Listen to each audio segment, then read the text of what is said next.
Morning, Lexi Otts here, Raptor Freak. Thursday morning after a tough loss to the Chicago Bulls in Chicago, second night of a back-to-back.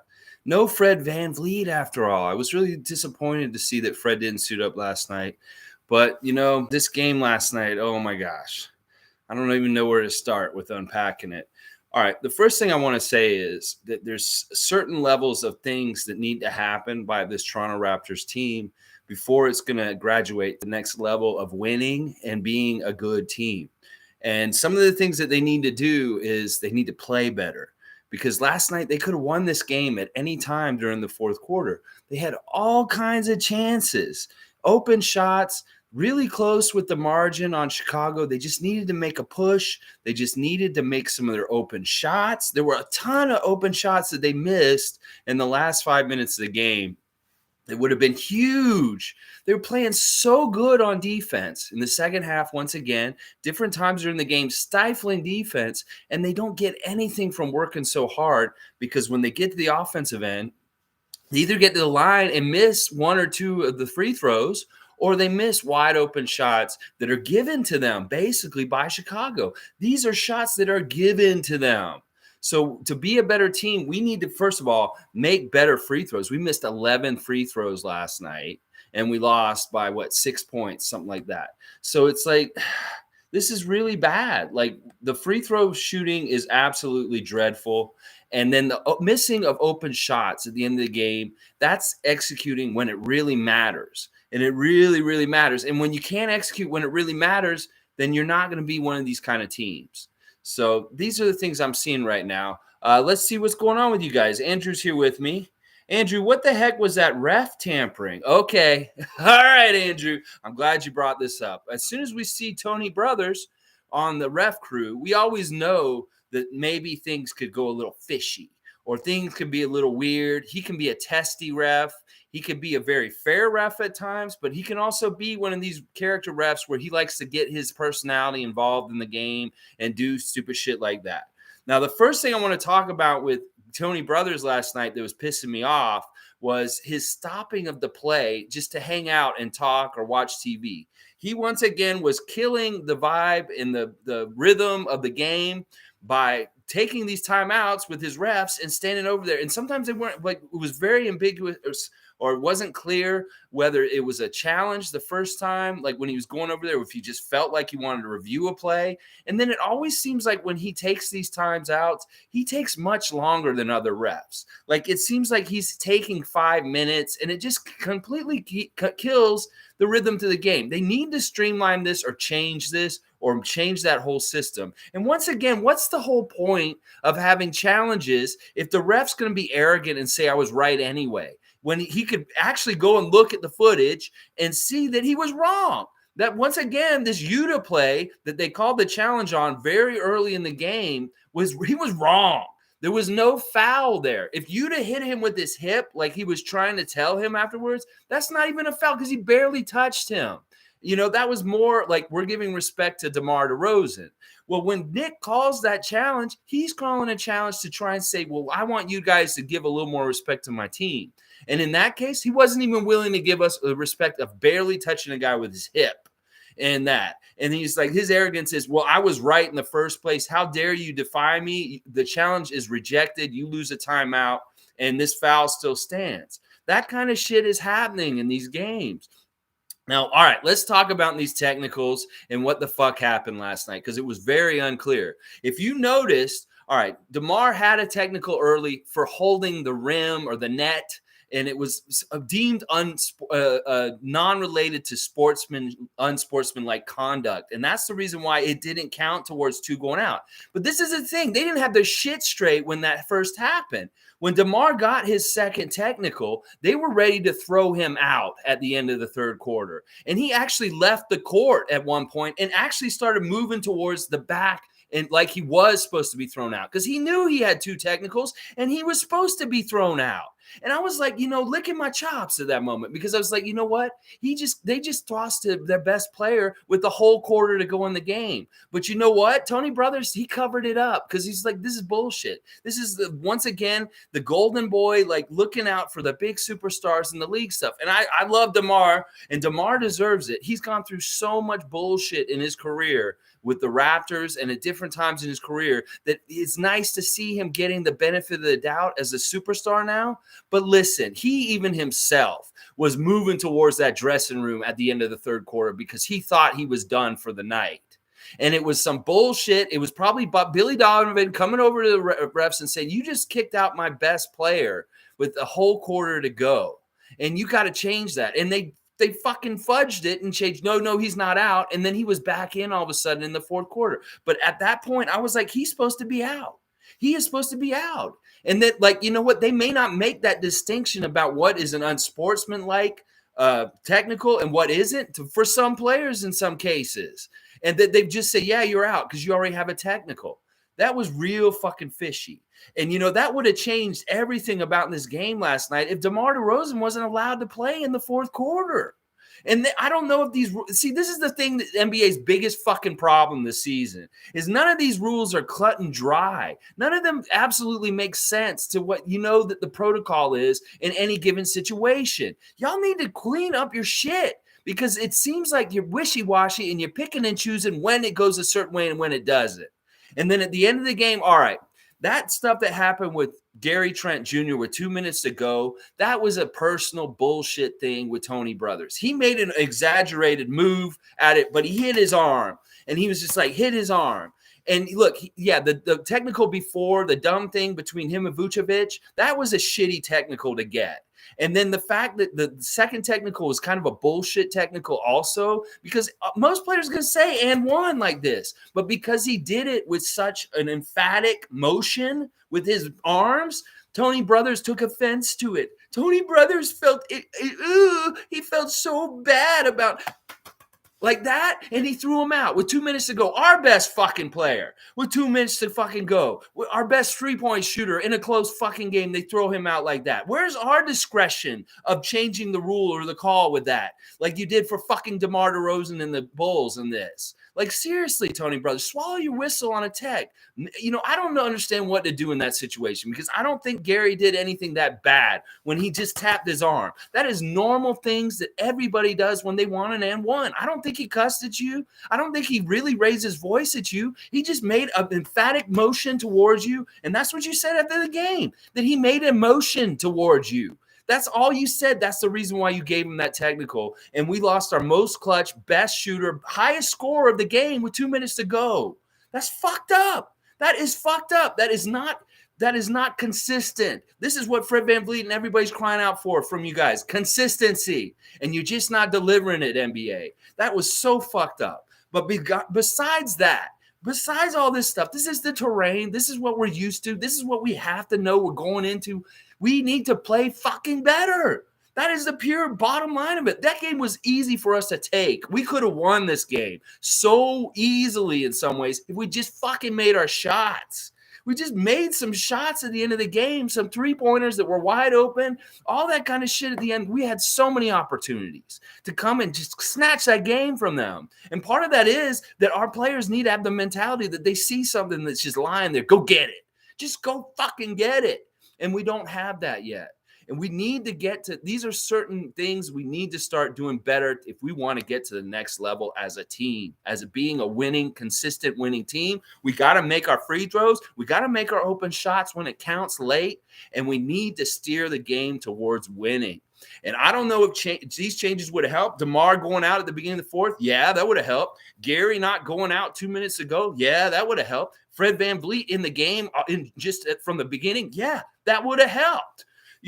All these kind of things would have helped. Now, we can say, all right, on the positive side, I'm going to look and spin this a little bit positive right now. We hung with Chicago. We were in there competing with them. And once again, we started the game shitty. We're down 9-0. They're building a big double-digit lead on us, and we fight. We come back. We get it tied at 41-41 in the second quarter, and then they go on a little bit more of a run. At the halftime, it's 17 points.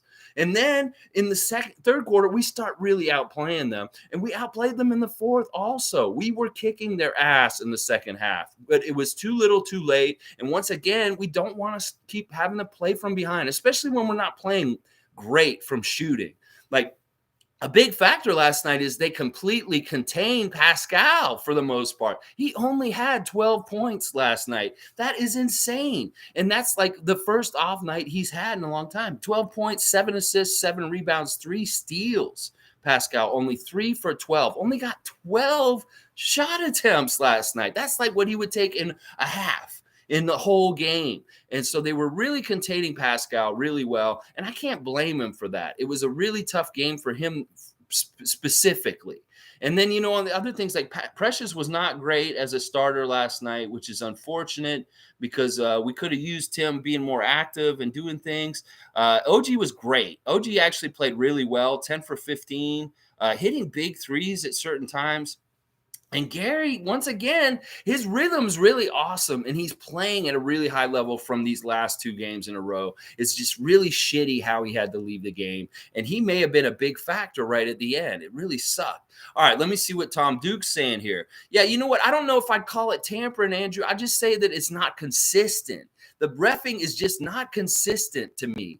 Like, I don't know. They need to really maybe not call them technicals when they get like the hanging on the rim thing like that, because it's very unclear whether you get 2 technicals, if you get thrown out, what kind of technicals they are and all that kind of stuff. So maybe they just need another kind of name for like basket interference, and that not calling it a technical or something like that. Tom Duke, good morning, sir. Heartbreaker again last night. So fun to watch, but geez, Gary Trent Jr. tossed was a killer, but Vooch hitting that 3 stung. Yes, the big Vooch with the dagger at the end of the game to put them like ahead with like a couple of possessions, like with not much time left. He was the one who hit the big shot last night to win the game, and it's too bad it wasn't one of our guys. But, our best shooter was gone all of a sudden. And, that was a broken play, and they got it to Vucevic, and nobody was near him, and he hit it, and he made it count. Kudos to Chicago, because honestly, Chicago didn't play that well last night. Like, they could play a whole lot better than they did last night, and we could have capitalized on their mistakes better, but we didn't. We had our own mistakes, and they capitalized on them better. In fact, looking at the box score from last night and the team stats, it was really telling. We had less turnovers than them, but they got more points off turnovers than us. They had 17 points off turnovers off 12 turnovers, and they had 15 turnovers. We only got 11 points off their turnovers. They absolutely killed us in the points in the paint, 68-46. They were actually getting a lot of fouls called on them. I can't fault them for that. They had more assists. We had more steals and blocks, which is good. They did out-rebound us. We only got 8 offensive rebounds, which is not like us. Normally, we do way better than that. The one area we did really well in shooting-wise was the three-point shot. We were 12 for 31, which was almost 39%, which is really good. And the shooting field goal percentage wasn't that bad either, 48%, but we let them shoot 55%. Like, as much as we were messing up with our defense, we still let them shoot a really high percentage. And then our worst Achilles heel obviously was the line. Missing 11 free throws throughout the whole game really, really hurt. They missed 4. Take 4 away, that's 7. We lost by 6. We would have won by 1. So, it's frustrating to see them miss these free throws because a lot of it is just concentration. So if these guys want to take it to the next level, that's an easy area that we can improve on is free throw shooting. If we just shoot better as a team collectively free throw shooting, we will win more games.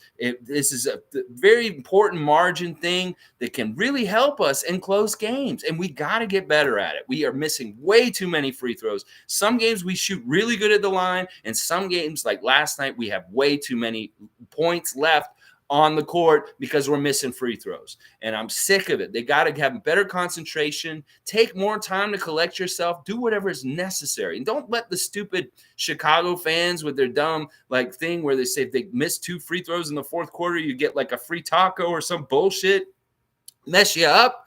Just make those free throws. Make those people go hungry. Don't let them get no fucking tacos. That's what I'm saying. All right, let's keep going. Tom Duke's saying, Vooch had 2 and didn't get tossed. Oh, DeMar had 2 and didn't get tossed. That didn't make sense. Yeah, it didn't make sense. They realized their fuck up. They're like, oh, I just called a tech on him. Now he's got to get thrown out.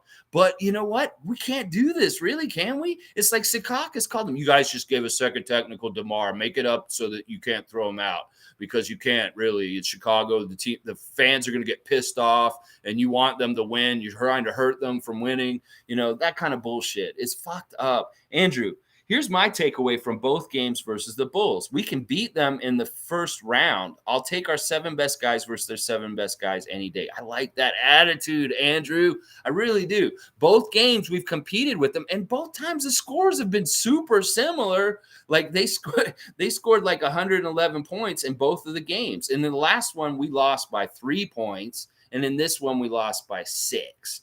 So we're hanging with them. But honestly, Chicago's a team we need to beat. We need to start beating them. But this may not be the year to do that. That this is this in-between year where we're not good enough to beat good veteran teams like this. Because in a lot of ways, the reason why they beat us is their team is built on veteran leadership building blocks, which is like DeMar's kind of shit that he does and making big shots and just being smart and having a plan. Like sometimes I feel like our team is just half-assing it. Like we're just out there like going on our own pure athletic skill and length, and that we're not totally collected or concentrated or focused on exactly doing specific things yet. That we're just out there kind of just winning on doing things on talent. Like whether it's little battles and matchups or defensive things or stuff like that. It's just our pure athleticism and talent and length that is competing out there. And it's not really an energy that's completely harnessed or focused or put in the right places. Like that's the thing. I feel like we're half-assing it in some ways. And we need to more and more look like we're not half-assing it, especially on offense. Our offenses look really smooth and right at times, especially against Charlotte 2 nights ago. But it also at other times it looks confused. It looks inept. It looks, just like not making the right decisions. Like sometimes we're taking tougher shots when there's an easier shot somewhere else, or, bad decision making is still happening on our offense a lot. And, whereas you have other teams I listened to Vucevic's interview after the game just now, and he's saying with the Raptors, you got to go into their defense because they're going to be aggressive, and you have to make them work and beat the defense by making them rotate and over-rotate, and then you find your shot that way. That's the way teams are beating our defense, is they have to go into the gauntlet against it, pass it around, try and keep passing it and passing it until they finally do get open somehow, some way. And it's really when we over-rotate or we miss something, and they just get a really quick, easy, open guy. Well, we get open guys all the time in our side of the ball, and we can't hit open shots. Like we get good matchups. We get all kinds of stuff. Meanwhile, other teams are working their ass off, and that little bit of daylight they get against our defense, they're executing and hitting it. We're getting lots of daylight, and we're not executing. That's what I'm talking about right there. That other teams are playing against a high caliber top defense, which is us, and they're finding that daylight and scoring that way. Meanwhile, we are getting all kinds of chances on the other end, and we're not even capitalizing. We're just giving us stuff sometimes, like whether it's the stuff down low with OG just throwing it in with the guard next to him, that is something that's easy to see and execute. But there's other stuff they're giving us that we're not seeing and we're not getting to. And these are all going to be things unearthed and we'll get better at in the next couple of years with this core. It's just this is the really bottom floor of everything and learning and getting better with this team. And it sucks right now because we aren't a good team in some ways, but it's in ways that we can fix and get better really quick and really fast. It's just they got to really do some things better, like executing their offense and hitting open shots, and then obviously hitting free throws. So let's keep going. I like that attitude, though, Andrew, that we could beat them in 7 games. If it comes down to a series and we have to do this, we will do this, and we'll find a way. That's always got to be our attitude, no matter what. Even if we're crazy and we don't have a chance, we got to go into every playoff series like we can get 4 out of the 7, because that's the truth in a lot of ways. Okay. Tom Duke's saying, missing 11 free throws, huge, crucial. Like I won't blame Tony Brothers before I blame the free throws or the open shots that were missed. Those are the things I will blame first before I start blaming the refs, even though they were crooked and doing shady shit, or anything else that was a factor. I will blame us if there are parts of our game that weren't up to the right level of winning, and that's why we lost. We missed open shots at the end of the game that could have easily put us in the lead, or maybe even kept the lead and win the game, and we missed free throws. Those two things right there, very big, huge things. Tom Duke, we could take on anyone in the East, but easier options than Bulls, who we can obviously beat. These good teams were this close to just getting over and being able to really kind of realistically beat them. Whether it's Miami, Dallas, Chicago, these teams recently, we need just a little bit more. Maybe it's another piece this offseason for our bench. Maybe it's a big man that can be involved in things, that's talented and can handle guys like Vucevic. Vucevic didn't really kill us too bad last night, other than that dagger at the end. He wasn't super dominant throughout the game. He was 8 for 11. He did have a double-double, 17 and 15, but he could have been much worse. They weren't going to him as much as they could have to kill us. And he was getting what he wanted when he wanted to most of the time. But we did have good success kind of just defensively on the whole team. Like at some points, we stopped the Bulls from scoring for like 5-6 minutes. Like they would not get a field goal. And that was partly really our defense was really in the zone and on them right. So it's tough. We can hang with these teams. It's just we got to continue to figure out what the winning formula is. And there's some really easy, basic things that we could do better that would help us win. And it's those shots stuff that I'm talking about right now. Andrew saying we came back from a 14-point and 18-point deficit. That's good, but also bad. We can't play from behind all the time. Yes, I completely agree. The way we started the game last night was once again really bad. Like they were scoring easy, and we couldn't find anything to get going. And we start bad. We're already in a hole. And then when you're playing against top teams like Chicago, that's really hard to come back on them because they'll just keep pouring more on top and stuff like that. But we had good success with our defense at times, holding them down to actually let us have the ability to come back and catch up a bit. And this is the thing. We caught up with them pretty early in the second half, to the point where we were competing and battling with them for the win for like 9 minutes of the fourth quarter. And I don't understand why we couldn't get some sort of run or push at that point that put us over, because every time we'd get something good going, it seemed like we'd miss the next shot. And it was really deflating because we had opportunities to take leads. We only took the lead once by 1 point at one point. And then like they kind of turned on a switch once they saw that we were winning the game, and they went up to another level. And it was harder for us to try and come back and get that lead again. And then, they just really persevered and made big shots at the end when we should have been making big shots. And that is the difference right there. Callie, good morning. I hope your stress level. I mean, it was an interesting game. In some ways, it was like rooting for them to win. It's not as stressful as like having a lead and being like just ahead of them just by a little bit. Let's see. Callie said, I kept saying attack these guys on Chicago with 4 fouls. Oh my God, my stress factor was way up there. Okay, so she had a high stress factor. And you know what? That is really sound like strategy. If these guys have 4 fouls and they're big time players for them, go at them. Maybe we could have gotten DeMar fouled out. Maybe we could have gotten Vucevic for 6 fouls and got him fouled out. I agree with your strategy that we needed to key and go after these particular players. They're 3 big guys that had 4 fouls: DeMar, Zach LaVine, and Vucevic. But, that's what I'm saying. Maybe in one of my last points is we don't seem like we have a game plan. We seem like we're half-assing it. Like if we really get to the point where we can control and do things specifically in like a very like this is our plan kind of way, we could maybe possibly pinpoint and get guys in foul trouble and try and get them out of the game. Like, honestly, I still think that DeMar should have had to leave at the end of the third quarter. And everybody in the NBA head office and Chicago fans will disagree with me. But the way that it looked and the way that the rules had, when I heard technical on DeMar DeRozan at the end of the third quarter, I was like, he's out. He's out. And he even thought he was out. Like I said, he started walking towards the dressing room. And then they did some little thing, finagling NBA golden boy rules, to look out for him. And he deserves it. Honestly, he deserves this kind of golden boy rules for him at this point because of all the bullshit he's put up in his long career so far, that he at this point deserves that kind of respect. But it's still fucked up. And you guys need to fix this, NBA. Like, don't call them technicals. That first thing he got shouldn't have been a technical, because then we wouldn't have thought when he got the second thing later that he should have been thrown out. And then we feel slighted. And we feel like, because y'all are you are awful. The NBA is an awful entity at this point. Like, I think that the refs and all y'all are hiding stuff because you're so full of shit.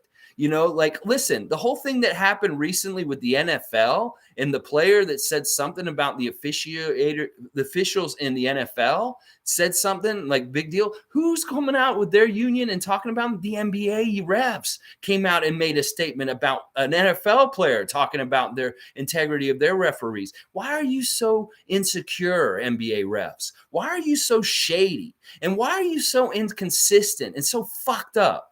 You know, like, there's something really wrong with the NBA reffing, and they really need to figure out, like, some of these young refs, hopefully they don't get personalities and we don't learn any of their names, because I'm sick of knowing people like Tony Brothers, Ed Malloy, Scott Foster, Mark Davis. We should not know the referees' names. They should not be known entities in the NBA. If they're good referees, they do not become known. So maybe once an NBA ref gets their name out there and maybe is like out and about more as like more than just being a ref, like Tony Brothers' personality, Ed Malloy's bullshit, Scott Foster's possible connections to being a mafia referee that helps them bet and make money off the NBA, they need to get those fuckers out. I don't give a shit if they're in the union, if they're heads of the fucking refs. Anytime you have enough referees, there's enough people coming in your system that you need to turn over these fucking problem refs. These refs that personalities become more than the game and they become known as names. And when they become known as names, that's when they're a problem, because that means that they're bigger than just being a ref. They're a name. And that's something the NBA needs to look out for. With all these young refs, you don't want people to be names unless they're Dick Vavetta and they're fucking racing Charles and kissing him on the ass or some shit. That's fine if it's a fun little ref kind of thing. But if it's notorious refs for this kind of bullshit, you don't want their name to be known by the public in general. They should be nameless faces that just call the game, because they get their own personality, they get their own ego, they get their own bullshit. Then there's a whole other trainload of collusion and stupid shit that happens with these refs, whether Scott Foster and Chris Paul, Ed Malloy hit jobs, Tony Brothers and his crazy, stupid bullshit, all of it. Anyway, I don't want to go on about the refs too much. This is enough for me as far as things. So, I mean, I got to read the rest of your comments that are about the refs, though, still. Andrew, those 3 OG fouls in the first quarter were BS also. Yes, they set people up early. Like, this is one of the things they do to us normally, because we're such a physical, strong, imposing team. They like to fucking keep us in a box at the beginning by calling a couple of stupid little touch fouls and getting maybe one of our guys in foul trouble just to hurt our aggressiveness. And it's very specific with OG, because OG's got to guard DeMar. He's the guy who's trying to contain him. So when you put OG in foul trouble early on, he can't be as aggressive with his defense and try and do as much to stop DeMar. So it's a very calculated thing that the NBA head office can do. It's like I said, for years, since the 90s, I don't know, maybe even longer, the NBA refs get bulletins before the game from the NBA head office about things to look out for in the game. And some of it's just nonsense about, well, this happened in this game before. These players may have a problem and stuff like that, which is good. But other stuff is like, don't give fouls to Michael Jordan because we want him to be on TV and stuff like that. And they could have even specific stuff like put fouls on OG Anunoby so that DeMar is more freed up and the Raptors are less aggressive on defense because they're already in foul trouble, or they're getting a little touch of how quick we'll call the whistle on them. See, it's fucked up shit like that. And it's messed up when they do it to us, and then they don't even do it to the other side. They let them have free reign with their aggressiveness and their physicality. Meanwhile, we're getting reined in and called like a whistle, like really tight on us. That's the shit I hate. Is that it's one side of the court, we're getting whistles all over the place, and then the other end, we're getting hit and put on the ground and nothing's getting called. That is the worst kind of shit about the refs that I hate. Raymond Jacob, if Tony Brothers is reffing, I already know how the game's going to be. A Tony with Ed Malloy combo is the worst in the world. I don't even think they put them together because really they're crew chiefs, both of them. But Tony Brothers, I give him the benefit of the doubt when I see him. I know it can go one of either two ways because he can be really super fair and stubborn to us. It's just really whether he decides like how he wants to be in the game. But there is always some sort of extracurricular bullshit that has to do with him. But sometimes you're lucky and it goes against the other team more than it does against yours. But this shit last night was against us and it was fucked up. The whole DeMar and Gary Trent dichotomy of what happened last night is fucked up. And then like the other stuff with the ref stuff early that we just talked about with OG, that's fucked up also. And I didn't like these long timeouts once again, where they went and watched the TV for a little bit. Sometimes they weren't even because of a challenge or anything like that. They just felt like going and reviewing plays and just stop and play for 5 minutes and making everybody stand around for fucking, I don't hate Tony Brothers as much as I hate Ed Malloy or Scott Foster. And even Mark Davis. I used to really hate Mark Davis because Mark Davis cost us single-handedly wins in the past. He stole a game in Sacramento from us like 5 or 6 years ago. I don't forget this shit. See, this is the thing. I don't forget this shit that these refs do. But Mark Davis has done better over the years recently to be more fair towards the Raptors. So I give him a little more of a break. Now, Tony Brothers has been really bad to us in the past, but, he's been here and there. But there's certain guys. Ed Malloy is really the worst one right now towards the Raptors out of everybody. But, yeah, it's never good when like I said, we don't want to see these named refs. You don't want to be a named ref in the NBA because that means you're notorious and you're a fuck. That's what it means. All right, let's keep going. Andrew saying DeMar always hits his free throws for us in the clutch. We don't have that consistency anymore. Well, that's just the difference in being a veteran and understanding the gravity of having those free throws, that they're a gift. They're given. You don't squander them. You don't go up there and just chuck it and fucking make these horrible free throws. Some of these free throws that our guys are shooting look absolutely fucking horrible. Like really bad. And it's not just one guy. It's like all of them at any given time. Even Fred has not been a bad free throw shooter his whole career like he has been at times this year. I've seen Fred miss more free throws this year than any other year, I think, in some ways. And I don't know exactly what that all is, but I really want either Nick Nurse and the team to do something to entice these guys to make all their free throws, or these guys just need to take it on themselves individually to really fucking buckle down and make sure this shit's happening. Like we're going to miss free throws here and there, but 11 missed free throws is way too many. It's way, way, way, way too many. Way too many, especially when some games where we don't get whistles and we don't get to the line that much. That's what they need to think about is that these are when they're given to us, we really need to take the opportunity because they're never, ever hardly granted to us. Ever, never. Like we work so hard to get these and ones and we may not get them, but every 5 times that we should be getting them, then fucking make the free throws because you really earned it. You really earned it. And I want them to just start doing this. Oh my gosh. Okay, let's see right here. Tom Duke's bringing up Banton better be practicing free throws right now. He did miss both his free throws, which is too bad. Pascal missed way more free throws than I'd like last night. He missed like 3. There were a couple guys. Everybody missed a free throw last night. Like every single person that shot a free throw last night missed a free throw. Nobody was perfect from the line last night. So they're all guilty. They're all guilty. All right, you brought up Banton. Now, wasn't that an interesting lob pass that he made? I wanted to just bring up that play because I thought it was so hilarious. And, it's just fun when something stupid like that happens where he's trying to lob it to a player and it just goes in. That was cool. I really love that. And once again, I really felt like besides the 2 free throws, I felt like Delano played really well last night to a degree. 5 rebounds, 3 assists, 2 steals, and 7 points. Just constructive, good quality minutes for the team. And I'm really happy with Delano and what he's doing. It's too bad he's not with 905 right now in a way, but you know what? 905 won last night too. They were both playing at the same time. 905 won. We didn't win, but 905 won with Bonga and Perry with strong efforts last night, just as a note. Okay, let's see. Click 2 a.m. I was going around a lot of live streams for the Raptors game last night, and I'm not sure what has happened to our fan base Every time we lose, people panic like the world is over. So unrealistic. People are delusional and people have zero patience. We lose one game and they say, let's tank for a couple years. If you want a sample of what tanking looks like, go look at the Kings 16-year playoff drought. Exactly. Tanking does not guarantee success in the future. Click, you and I are the same opinion on this topic. Like, honestly, listen, this is the problem with like, once again, it gets back to instant gratification culture.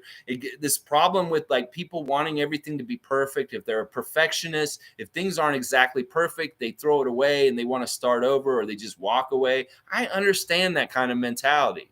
But with a basketball team, you can't be that way because it's not always consistently at the top.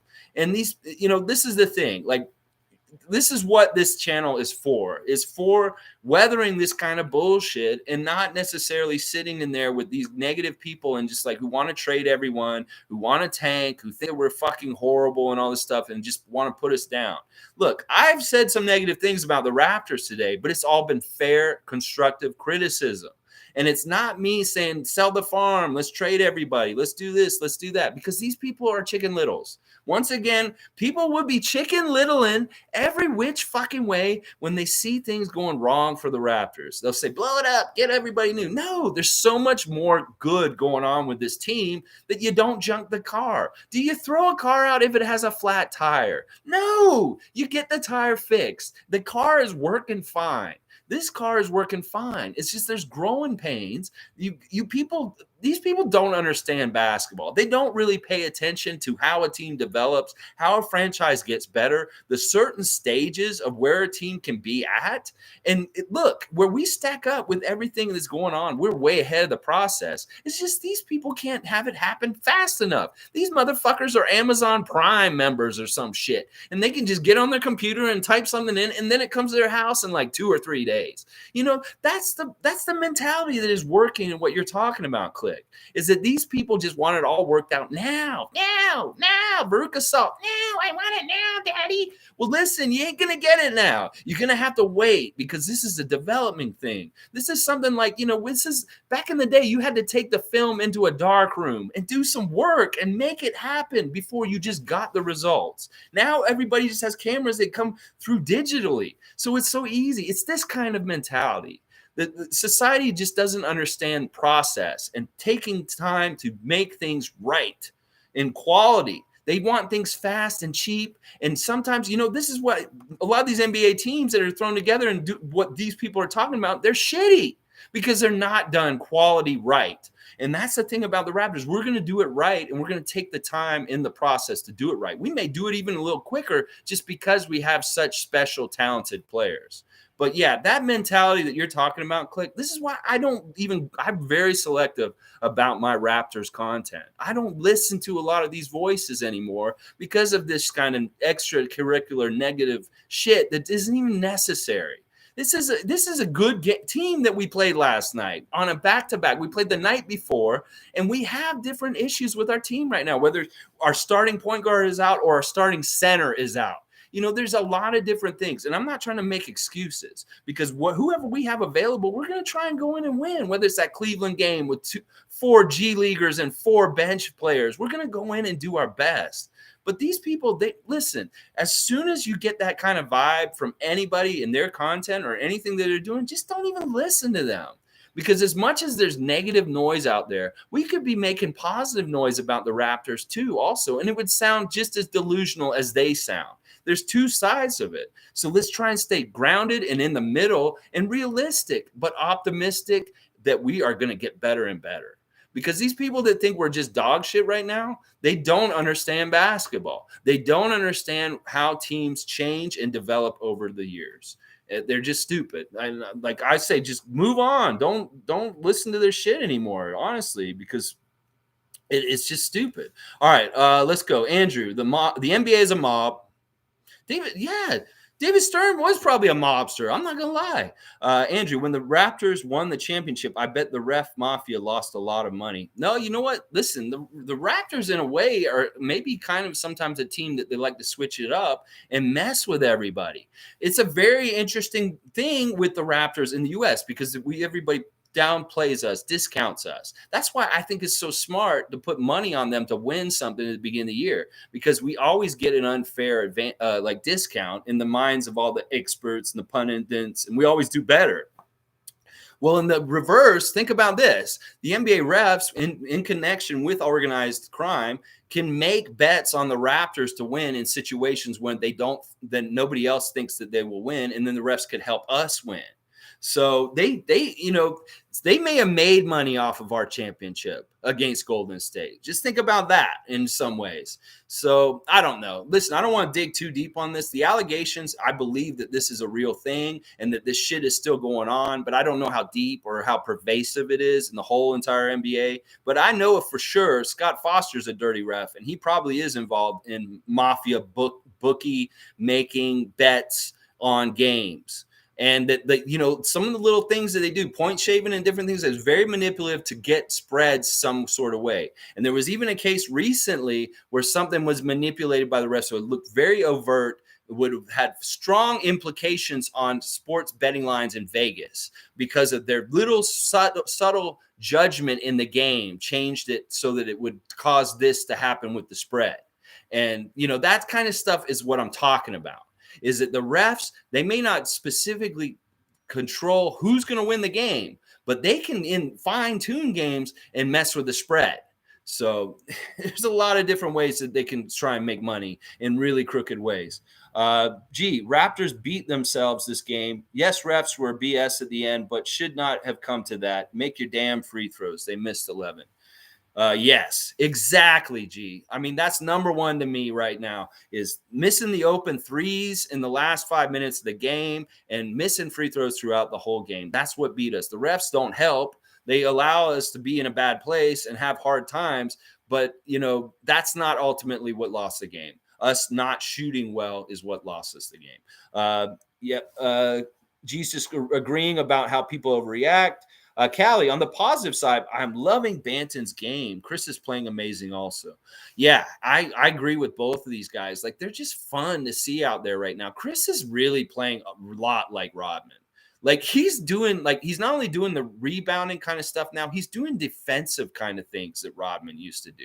And I really love to see this because he's a great, great influence. I keep saying this. Like, if it's crashing boards or realizing angles and how Rodman used to rebound, that's great.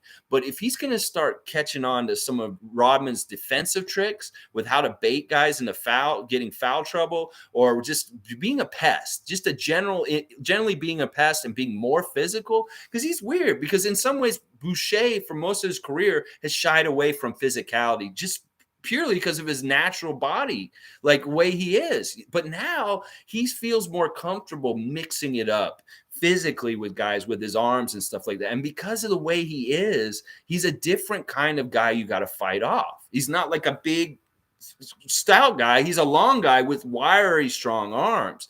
So it's really interesting how he's developing defensively as a defensive player with the Rodman influence. And that's what I want to see more and more, because he's on the down low. Part of the reason why we have such a good defense at times during the game, because of this new effort and idea and mentality on the defensive end for Boucher. It's very subtle. You need to watch him really closely, but he's doing little things that Rodman used to do right now. If you really pay attention, you'll see it.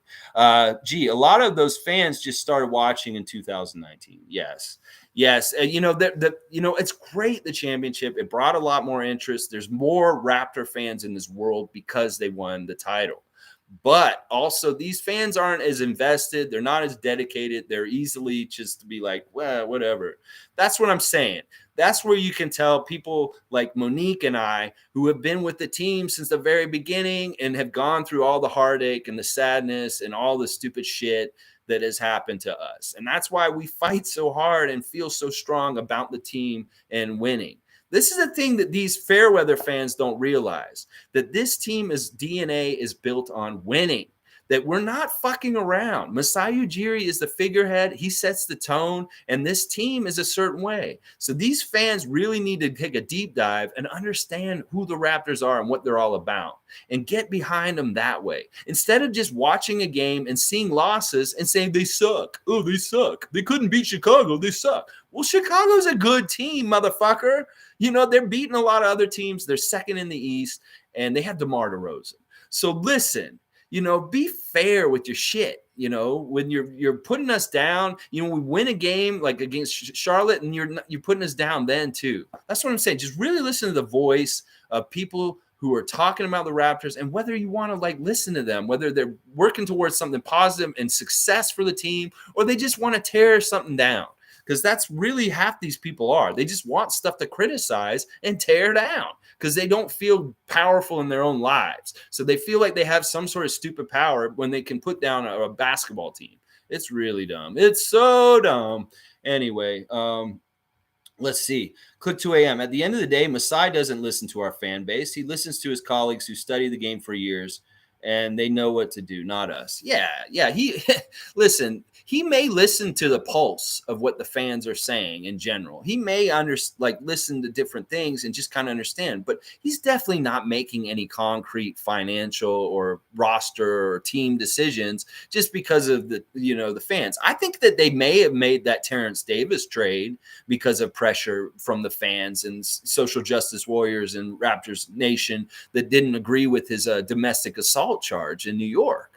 Yeah, he may have moved something like that. So he does probably listen to an extent, but he's not basing most of his decisions on anything that any of us are saying. And the man has such a great track record, and he's done so much good that, yeah, he should be the one who's coming up with the ideas and deciding this stuff because he's doing a good job. And I totally we say it over and over again, and it is the number one utterance of the cult of the Raptor Freak. Trust in Masai. Trust in Masai. We'll all get on hoods and we'll go into the room with the crystal ball and we'll all stand there chanting, Trust in Masai. That's what we'll say. That's our chant as the cult of the Raptor Freak. Because, it's just that way. I'm going to say that. This isn't Amazon Prime. Yeah, tell these motherfuckers, what the fuck? These motherfuckers never knew as a kid that you had to, you didn't just get shit off the internet. You had to, if you wanted to get that prize from the toy box, you had to get the 6 proofs of purchases of General Mills and send it to General Mills. And then you had to wait 8 weeks to get your cool little toy from the back of the cereal box. These motherfuckers have no idea what it used to take to get shit done in this world before the internet. So that's part of it. It really is that the technology and the way that the world is so convenient and so instant gratification that these people do not understand what it takes to work for something anymore. They just want to get it all right now and right away. But there's certain things in this world that will never, ever be like the instant gratification of Amazon Prime. There are going to be things that need to take time to develop. And yeah, use that all you want, G. Listen, I will just serve up a smorgasbord of stupid sayings and things that you guys can rip me off anytime you want. I'm here for it. If you guys want to do my realistic Raptor mascot stupid shit that I say, like the Oregon Trail stuff I was saying earlier, hey, there's no copyright. You guys can steal my material all day long. Tom Duke. All right. Raymond Jacobs is cussing. I don't know where he retracted his statement, is redacted. Tom Duke, I so agree about the Fairweather fans and actually engaged with them. Unfortunately, they have a Dunning-Kruger effect. Oh man, that's a psychological term you're using. Wow. Yeah, I used to wade in there with them. You know what it is? I realized that Raptors Nation is so big and so diverse at this point that we can have a place like this channel, and it matters and it's different because there is a delineation between real, true, supportive, positive, believe in the team, want them to win fans like us, and then fans that are just the fair weather ones like we're describing here today. And that's why I feel like it's so important to put your attention where it counts. Like if you don't like a TV show, you don't like a movie, you don't like a pundit, you don't like content, don't give it your attention. Don't give it your time. So really think of your time and what you view as like money. And you're spending money in certain places that you support. And, you don't have to support these people that are just kind of, you get a bad feeling from it. Like Grange is different now. I'm really interested thing about Michael Grange now is he used to tear down the Raptors all the time, like write negative slam pieces. He's the one who wrote this thing about Masai going to Washington like 5 years ago. And I got so pissed off at him about writing this article. And a lot of the Raptors got pissed off at him too. And what he's done in the last year, I've noticed this, is he doesn't talk negative about the Raptors anymore. Not on his Twitter, not in his articles and stuff like that. He's writing from the stance of a Raptor fan. He's writing for his audience, which is Raptor fans. So instead of writing in a way that kind of is like a certain way, write in a positive way where you're kind of giving hope to your fan, the base of people you're trying to write to. Because when you just write negative shit all the time, then you can't be like Fox News and like regular mainstream cable news media, just giving us the horror stories all the time. Let's talk about the good stuff, because this is sports. This is our escape from that other bullshit. So when you write sports in the same way that you write U.S. news, stuff like that, that's bad. And I'm glad that Grange is not doing that anymore, because there was no reason to kick teams down when they're down. Be critical and fair, but there's no reason to kick a fan base or a team when they're down. And a lot of these people do this sometime in the media. They used to do it a lot worse, but there's a little bit more respect for our fan base and people like us in general, that, we're hearing you and what you're writing and saying. And if you're coming at a negative slant and just overly critical and stuff like that, we're going to get turned off and we're not going to listen to your stuff anymore. Because it to us, it's just negative noise. We want to hear the positive stuff, how we can build this team towards championships, how we go in the right direction. We don't want to just hear how they're awful all the time, because that's who wants to read that? Who wants to read about, something they love being horrible all the time? So give us some light at the end of the tunnel. Tell us how we're going to work through this and get to the right places. That's what I'm trying to do. I'm trying to show us the way, and the way that we can get there to where we want to go. And that's the difference sometimes. Is some people just want to tear things down and just kick it while they're down. Some people want to say, this is the way, So let's keep going. Raymond will watch highlights to hear her. I'm not sure. Okay, it's probably from the retracted statements. Gary showed a ton of passion. He wasn't having it with Vooch either. Yeah, that was a great play when he stood up to Vucevic. And it's too bad that he got a shitty double technical. And then that actually really helped lead to him having to be leaving the game. That sucked. But I wouldn't change that. And I don't fault him for what he did. Maybe he could have held back with his demonstrative reaction to Tony Brothers, and he wouldn't have gotten that tech and got tossed at that point. But still, that once again, that's the dichotomy of the difference. I was already pissed off and weird. Like, well, DeMar shouldn't be in this game. And then our best player gets thrown out with 2 minutes to go. I was like, yeah, this game's fucked. Tony Brothers, you're an asshole. So it is what it is. Callie, I just love it when we pick up our defense and the other team starts scrambling, making mistakes, and we go on a run. Isn't that fun? Like, this is really serious. This is something that's going to stay. Like, this is something that we will have as a strength going forward with this core that we have. And that's something we should build on more and more. It is something that is so hard to teach teams sometimes, effort and just getting to that level of kind of defense where you can totally stifle the other team. And we've done it consistently throughout this whole year at different times. We have lulls and we have problems where we forget what we're supposed to do and we make a mistake in defense and somebody gets an open shot like Vucevic last night or something like that. But most part, we have these periods of time where we're clicking all together. And because of our length, athleticism and stuff, we can totally shut teams down. And that is fun to watch. I enjoy it too, Callie, because like there's certain periods of the game where I just feel the game's turning and I'm like, they can't do shit against us and we're going to go on a run. And that's when I feel good in the game. And then sometimes it'll be like the ref will call a timeout and go watch cartoons for 5 minutes and fuck that up. Or, Billy Donovan calls a timeout to try and recollect his team and try and change things from changing the way it is for our side. Raymond Jacob, Gary didn't deserve to be ejected. Yeah, I agree with that. And even Nick Nurse talked about that at the end of in the press conference. He was saying that he thought what he did was normal. Like, it's what they always do every time somebody is like, and they think they get an N1 and they didn't get it. And all he did was slap his arm. He didn't cuss at him. All he did was he did this. And that Tony Brothers is sensitive, I guess. He's so sensitive. Oh, he's so scary, Gary. Ooh, tapped his arm. So he's like, technical, you're out. But see that once again, that's such a crucial player for the Raptors. You're giving the benefit of the doubt to the Bulls with DeMar and his bullshit.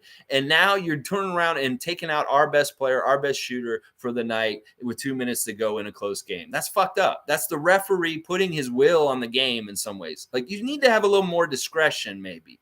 Because you guys are not blowing the whistle on so many different points in the games with physicality and different things like that. But then you're going to be sensitive to something stupid like that. And it could be that Gary did something because he knows the limits of what'll get him a tech and what won't. I don't think what he did warranted getting a tech. Like Raymond Jacobs saying, he wouldn't purposely put himself in a position to get thrown out of the game if he thought he was doing something too egregious. And I think that they just got a little sensitive in that little moment. And because he was so demonstrative with the motion that visually on TV, they could get away with saying that maybe he said something more than it sounded. Because I don't think he said shit. He just made the move and he threw him out. So it's fucked up. It's fucked up. Andrew saying we're consistent fans, not streaky fans. Yeah, that's what I'm saying. And who was it that pointed out the irony of this a couple days? I think it was G. G said, this is the irony. They want consistency from this team when these fans can't even fucking be consistent. You know, listen, these people, they want to be consistent. They want to get consistency from the team. Well, you need to be consistent with how you're cheering for the team. And you got to go through the ups and downs with them and ride with them in the car. You don't jump out when they lose a game and take off and yell at them from the side of the street. Yeah, you suck. I'm out of here. You know, that's stupid. Stay on the fucking car with us and ride through it all with us, because when we get somewhere really glorious and beautiful, it'll feel so much better to us than to you cheap bastards who took the hard time off and just jumped in at the easy times. Fuck y'all. Seriously. I hate saying fuck you to Raptor fans, but seriously, when the times that the team are having trouble, then this stuff is so much more out there and just in our faces and stupid. That's why I'm saying turn it off. Don't even look at that stuff. Let's keep going. Raymond Jacob, laugh out loud. Any peep from Eric Flynn lately? No, I don't think so. And he shouldn't be upset, honestly, because Malachi got 8 minutes last night. He actually had a little solid 8 little minutes. He hit his only shot, which was a 3. He had a nice assist. He got a rebound. He got a foul. He was -5, but you know, whatever. He played a little bit of solid time. He got some burn out there. He's got to play 2 games in a row. You know, and I think he was better last night than he was against the Charlotte game in some ways, because he was in there for less time. He got a good 3. That was a really good 3 that he got. And he did have a nice pass. So I don't think he can be that upset. Oh, my gosh. It's Carl Otts. That's my brother, y'all. My brother's here with us, guys. This is crazy. I hope you don't watch this with my niece and nephew, Carl, because you know, I'm cussing a lot. This is not for kids. All right, let's see what he's saying. My brother, Carl, guys, I'm so honored on this. So true about the power of your time and attention. 2 things everyone can control. This is what I'm saying, brother. Listen, think about when we were kids, man. Everything took so much longer. We live in such a different era of time from when we were kids in the 80s. And I'm really touched that you're here this morning, Carl, honestly, man. Hang on. Anyway, all right. Click 2 a.m. Malachi Flynn is 100% getting traded. Nick is playing him now to build his value. Malachi Flynn got clamped by Matt Thomas when driving to the paint. Yeah, man. I mean, you know, we need to trade him. I think we need to get rid of him this offseason for sure. Matt Thomas was fun to watch last night. He hit that 1-3. He's a weird player. Like, honestly, I didn't think he was going to stick around after he left us and went to Utah. I thought that he was going to get spot duty there and he was going to kind of just find his way out. But Malachi, you know, listen, he's getting his chance. Keep having success, Malachi, and good things will happen. Hopefully, we'll see. Tom Duke, Alexi, that is a sweet lid. How many Raptors hats do you have? Oh my gosh, Tom. Over the years, I've probably had about 20 to 25 different hats. I think currently I have, I mean, look, this is the ones that I wear on the show. So I've got like 1, 2, 3, 4, 5, 6, 7, 8. I think I've got like 10 Raptor hats right now that I rotate around. This one's a nice one. My lady gave it to me last year, I think. It's got the purple underside and just the nice old school purple top too. But once again, I'm wearing purple. You know that means we lost, so I'm not happy about that. But I appreciate the compliment on the hat. Andrew, missing Fred during this important stretch sucks. I hope he returns soon. I really thought it was just a rest game for Charlotte and that he'd be back last night, but it didn't happen. Hopefully he's there for Miami, and we'll see if Kyle's around. So, tomorrow, trivia, 9:30 a.m. Eastern time, right after that. We'll be here tomorrow, 9:30. So come get some points. Challenge G, the champion right now. You get this practice jersey signed by Junkyard Dog, JYD, and I'll mail it to the winner at the end of the season. So 9:30 Eastern Standard Time, Friday morning, tomorrow morning. Come for the trivia tomorrow. And then Miami preview Saturday morning. So, yeah, I hope Fred's going to be playing for Miami. I'm a little worried about the guys being off for 2 days in South Beach. That's always an issue when the Raptors have a couple of days off and they're in Miami. You want to make sure these guys aren't doing anything crazy. Maybe they're just getting some sun time. At least they're not here with all the snow. It was snowing again last night. It's crazy, like Canada weather, and they're in Florida. Thank God. So it's pretty good. Let's see. Click2A, I'm saying he's going to be back from Miami. I really hope so. Raymond Jacob, should Nick be allowed to waste challenges in the first quarter? He's weird when he does it. Like, he either does it very early or he saves it for later. And I think that it's kind of a thing where he wants to set the tone with the refs. If he does it early, like in the first quarter with the Utah play there, is kind of he's like testing Tony and seeing if he'll actually listen to him. And last night he didn't. He was just like, no, what I'm seeing is correct the first time. You can't challenge me. Because that Utah play was really 50-50.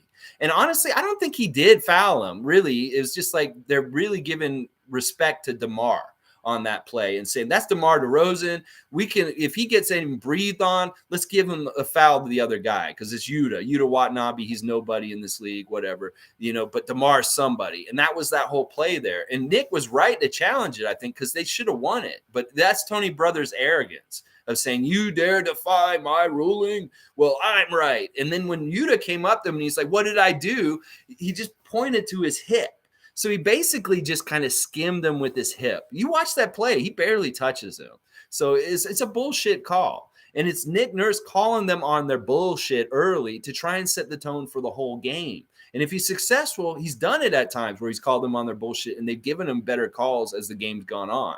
But there's also times where it's not successful, like last night, where he says, no, they're obstinate and they're like, no, we're right, you're wrong. Challenge declined, and you lose a timeout. So I think that's what happened there, really, with that stuff. Let's see. There is a clip of Fred telling the ref to watch for DeMar flopping in front of DeMar. I think I saw that little part. There was a little exchange with the ref and DeMar, and Fred was there, and DeMar was laughing. Yeah, that's great. That's just fun stuff. That's former Raptor fun stuff. DeMar's always going to be family. As much as we want to beat him in games and stuff, like, honestly, I can't hate him. Like, he's so important. He's so important to this team. Like, I have a bobblehead sitting behind him, the guy that just kicked our ass last night. So that means something. I mean, let's see. Let's see what else is saying here. Tom Duke, your brother is great. Cheers. Yeah, I really appreciate Carl being here. This is really weird. Like, you just dropped in to say hi. I don't talk to my brother a lot. So I love you too, brother. I see that you wrote that there. I love you so much. I wish I could have seen y'all over Christmas. This really messed me up in some ways. Let's see. Yeah, he's a special guest in the chat. He lives in Atlanta. And I don't know. He's not really a basketball fan. Him and his son are really big Braves fans. And so they've been really celebrating the Braves World Series. They went to the parade. And also recently, Georgia winning the national championship in football has been big for his city also. So Atlanta's going off right now, and the Hawks are surging. And we get to see them real soon. I hope we beat them because they've won like 5 games in a row right now. They're going to be real dangerous when we see them next week. I think we see them on Monday. Yeah, we'll be in Atlanta on Monday, Carl. So if you can, wrangle up some tickets and take Harry to the Raptors Atlanta game Monday night. I don't know if you can do that. My brother's got connections. He's been able to go to Braves games and the Falcons games in the past. Who knows? But Raptors on Monday in Atlanta. Check it out. All right, let's see. Special guest in the chat. Yeah, that's just it's touching, man. Because honestly, like I know certain people that love me. My loved ones do watch me all the time, but they never message or say anything on here. Dad, excuse me. What's wrong with these players though? They're known as high percentage 3-point shooters, and when they play in the NBA, they're mediocre. Okay, yeah, Svi, Malachi. Yeah, I don't know. It's really weird. Like sometimes it's like confidence. Sometimes it's just not having the right rhythm at the time. Sometimes it's just like not having the right breaks. Like maybe defensive matchups, they look really bad because the guy is guarding them just as their number. There's all kinds of different factors that factor into why really good shooters shoot poorly all of a sudden. Like the thing with Svi is really pissing me off. Like he should have had his head out of his ass by now for sure. And it really is showing trouble because he's been benched the last 2 games pretty much. And like he's not a part of Nick Nurse's plans for the rotation right now. So he's really got to get going in practice to fix this. Click 2 a.m. Nick uses his coach's challenge early on only when we play bad. He does it early to try and switch the momentum into the Raptors' favor. I could see that. That makes sense too. I mean, you're going to have to take a timeout anyway. You might as well do it at the same time. Like take a timeout and have the challenge at the same time. Like sometimes these coaches do the challenge as just when they would do a normal timeout because the situation in the game just presents itself to being possibly challenged, but also they wanted to take a timeout anyway. So they're like saying, well, if I win the challenge, that's great. But if I don't, I was going to take a timeout anyway. So it's that kind of stuff with that too. Sometimes the timing is with that. All right, guys, just over an hour. I hated last night. Like it was fun to watch at times. It was good competitive stuff. I felt good about us possibly being able to win. But once Gary went out with 2 minutes to go, I was like, this is really going to hurt us. And we're not going to have like our best shooter, this guy who's been on fire all night, out for the last 2 minutes of game over a stupid technical because Tony Brothers is sensitive man. And, whatever. Even after the game, DeMar came up to Tony and patted him on the back and gave him a hug. So it's like, this is the thing. Guys play in the league for like 10, 12 years. They get relationships with these older refs. And DeMar and Tony Brothers, they know each other pretty well at this point, like how he's going to call things and stuff like that. You get time into the league, more and more rapport, relationship, that's better for you. Like Fred gets it more. Pascal gets it more. But when these guys are unknown, they're coming in, they're not getting any respect. That's how you build respect and stuff like that. And DeMar definitely has the respect of Tony Brothers because he didn't want to throw him out. So it's like, and Billy Donovan was probably like, wait, you just gave my best player a second technical. You're going to throw him out with the whole quarter to go? And Tony Brothers was scrambling like, the first one was not an unsportsmanlike conduct one, so he doesn't get thrown out. It's like they're making it up as they go. You never want to play Monopoly or the game of life with somebody who's writing in the rule book as you're playing. It's fucked up. Kenny, good game. It was a good game, Kenny. It was enjoyable. It was fun. These games are going to turn into wins as we go through this development process. When will Tony Brothers, Ed Malloy, Scott Foster retire? They should probably. Like I was saying, Raymond, earlier, they are a blight and a black eye on this league. Whenever they're involved, you have to question the integrity of what is happening out there for different reasons sometimes. And whether it's the mob ties, whether it's just that they're an NBA hit squad that's out there for a directive for the head office to try and not let the Raptors do better because they don't want us to do better. They don't. It's just purely true. Like we've seen Ed Rogers III at the beginning of the season is come out of the shadows and he has tried to hurt the Raptors from his position in Rogers. We have other entities and other people in different places that want to hurt the Raptors, and they're in the NBA head office, guys. So we need to be ready. G saying, is that an actual rule? The unsportsmanlike tech doesn't count towards an ejection. I have heard this before. See, the thing that DeMar did first was he basically hung on the net in a shot and kind of messed it up, and that was why they called the tech on him. That isn't it isn't an unsportsmanlike conduct technical. So that's why they're saying he didn't add up to 2 to get thrown out. So what I'm saying is don't even call what he did a technical then. Call that something like basket interference and make the call a different thing than calling it a technical, because you make the fans and the people that follow the game and the rules think that you're fucking changing the rules as the game goes. So don't even call that first thing ever a technical again. They need to really clean up their rule book, seriously. And I mean, I have seen this before, G. So yes, I think that what they did is technically fine in the rule book. It's just in the beginning, don't even make that first thing called a technical, because in our minds, we're counting. He has one technical. He gets the second one, he's out. So anyway, yeah, goaltend. Call it a goaltend, because that's what it was. There were a couple of goaltends. They had that goaltend where it was on the cylinder and they tipped it in. That shouldn't have counted either. And Chris was calling that. Chris was saying, you tipped it in. He was sitting on the rim, and the Chicago Bull offensive rebounder pushed it in. It didn't give it a time to try and fall in or fall out. So that was a goaltend also that counted that shouldn't have. There's all kinds of shady points where points were given or taken in different ways and stuff like that. I can't go over all of them. All right, one more here real quick. Marlon Toby just got in under the wire.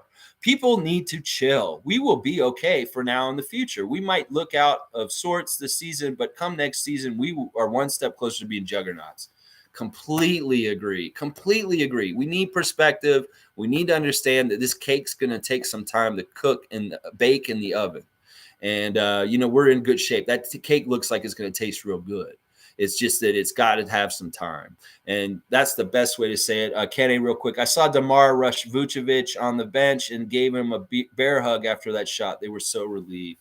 Yeah, they're really rooting for him. DeMar is just the ultimate teammate. He's going to this thing with the rookie Ayo when he is honored by Illinois. He went with him and sat there with him. He's being a mentor specifically to that rookie and taking him under his wing, much like some players did for him when he was young. And just DeMar's awesome. And Bulls fans said this recently, and I hate it hearing this, but in some ways they're right, but in some ways they're completely wrong. Bulls said, would you still trade DeMar DeRozan for a championship, for 1 year championship? And I say, yeah, I still would, because that was the right decision to do what we needed to do at that time, because getting the championship is breaking a threshold and giving our whole franchise a certain level of respect just from that. And I wouldn't change it, even with the way it is now, because they were trying to say, well, you could have DeMar now or a championship. Which would you rather have? I'd still rather have the championship and have it actually happen the way it did. Unfortunately, even though it happened the way it did. Anyway, guys, one more. Alex, how exactly did they lose so ugly? Missed free throws and missing 3-point shots that were open in the last 5 minutes. There you go. We can blame all the other extracurricular bullshit like Tony Brothers, but it really is missing shots in the last 5 minutes. All right, y'all. Like, comment, subscribe, share. Thanks for being here with me. Man, I can't believe my brother was here. I love you, man. I love niece and nephew, everybody down in Atlanta right now. I miss you guys so much. And thank you for being here, guys. Like, comment, share, subscribe. Be back tomorrow. Raptor Freak Trivia tomorrow. Come challenge G. 9:30 a.m. Eastern Standard Time on the dot. I will be here, not late or early, right at 9:30, so you know exactly when. Okay, everybody have a great Thursday. Let's just move past this this loss, and go to Miami and play Kyle hopefully on Saturday. And the season doesn't stop; it keeps going, and we got to keep going too. Let's go! Woo! Woo!